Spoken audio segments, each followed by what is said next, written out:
I want you to stay. Yun, Kiriana yun. Sa'yo kasi luma eh. Meron pa rin yung meron pang isang kanta dyan, bro. Ano? Yung pag aking ikay binira. Boy, lupay-pay ka!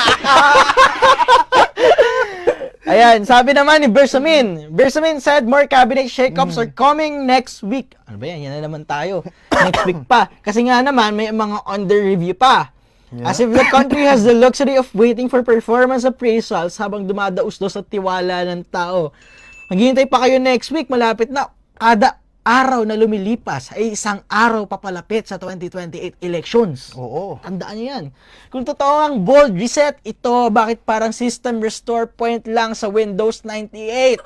Hindi ko alam kung ano itsura nun kasi bata pa ako. Same faces, new chairs. Kaya next time na bumoto ang taong bayan, baka kailangan hindi lang ang cabinet ang i-reset, baka yung taong bayan rin daw. Dapat yung presidente ang i-reset.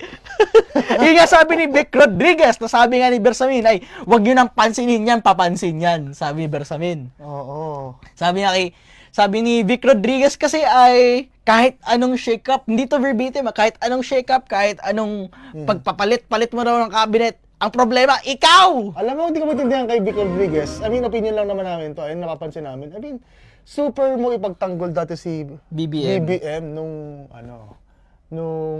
ikaw ay nasa poder niya. Yung nangangamba niya pa lang.